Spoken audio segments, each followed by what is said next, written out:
Hey guys, मैं महाबलीपुरम के शोर टेम्पल में हूँ और यह दुनिया का सबसे पुराना लिंगम है। इसे 1300 साल से पहले बनाया गया था। हम तुरंत देख सकते हैं कि इस लिंगम में कुछ बहुत ही असामान्य है। ऐसा लगता है कि इसे मशीनों से बनाया गया है। ऐसा इसलिए है क्योंकि यह संरचना 16 बराबर भुजाओं से बनी है। अब ऊपर आप देख सकते हैं कि यह बुरी तरह से क्षतिग्रस्त हो गया है। ऐसा इसलिए है क्योंकि कुछ सौ साल पहले अन्य धर्मों के राजाओं ने इस लिंगम को नष्ट करने की कोशिश की थी। आज यह लगभग 5 फीट लंबा है, लेकिन मूल संरचना लगभग 12 फीट लंबी थी। क्या यह संरचना प्राचीन मशीनिंग तकनीक या छीनी और हथौड़े जैसी आदिम उपकरणों से बनी है? इस संरचना की चौंकाने वाली विशेषता यह है कि यह 16 समान भुजाओं से बनी है। इस प्रकार की संरचना को षटकोणीय संरचना कहा जाता है।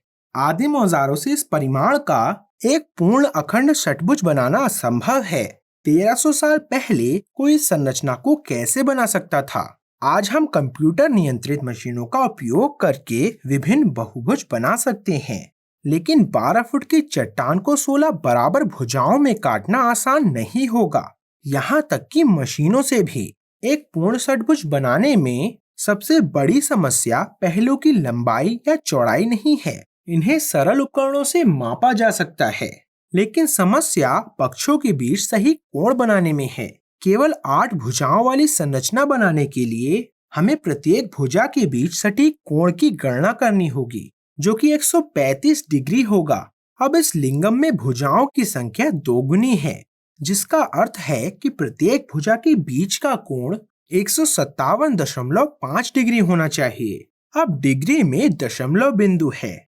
क्या यह लिंगम वास्तव में पूर्ण है या यह केवल पूर्ण दिखता है? अगर यह पूरा ढांचा छेनी और हथौड़े से बनाया जाता तो कुछ मानवीय भूल होती। इसलिए मैंने पहलुओं के बीच की कोण की गणना करने का निर्णय लिया।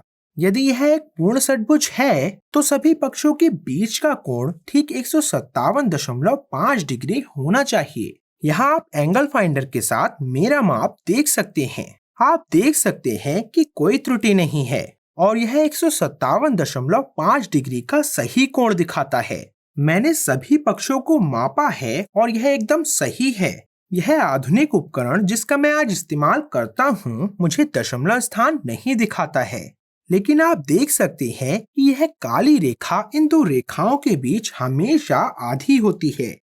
तो आप कल्पना कर सकते हैं कि प्राचीन बिल्डरों द्वारा 1300 साल पहले किस तरह के उन्नत उपकरणों का इस्तेमाल किया गया था। मैंने सभी पक्षों की चौड़ाई भी मापी है और वे सभी परिपूर्ण हैं, मिलीमीटर तक।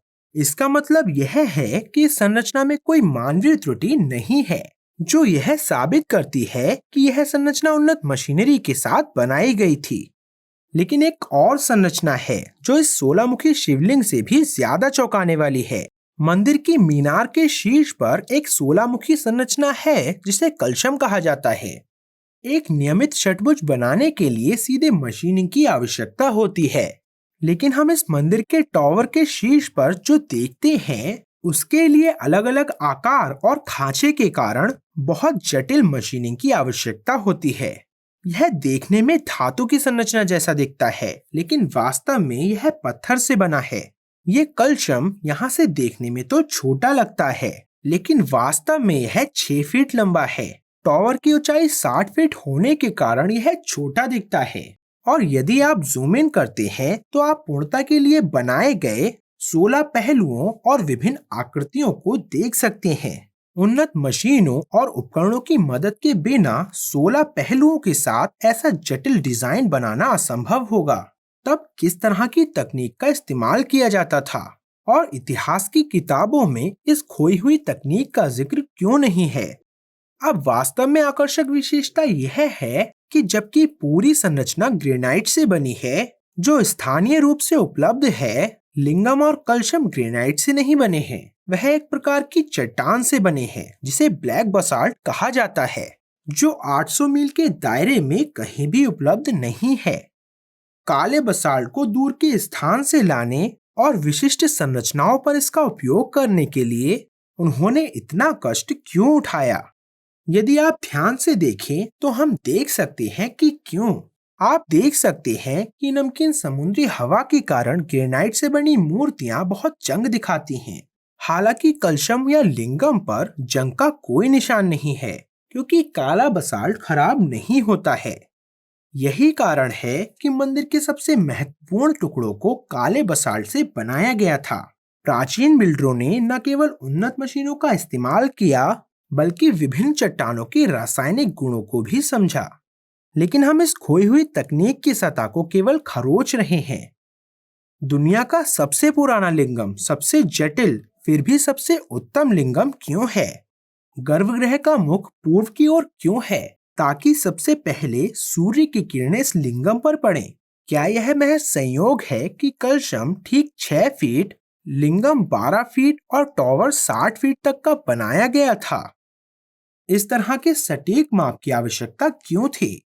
इन दो संरचनाओं में ठीक 16 बराबर भुजाओं की आवश्यकता क्यों थी? उन्हें बनाने का क्या महत्व है? तो आप क्या सोचते हैं? क्या ये संरचनाएं मशीनों से बनी थीं? 1300 साल पहले बिल्डर्स कोड़ों में बिना किसी त्रुटि के 16 पहलुओं वाली संरचनाएं कैसे बना सकते थे? इन सिद्ध संरचनाओं को मंदिरों में रखने का क्या उद्देश्य था?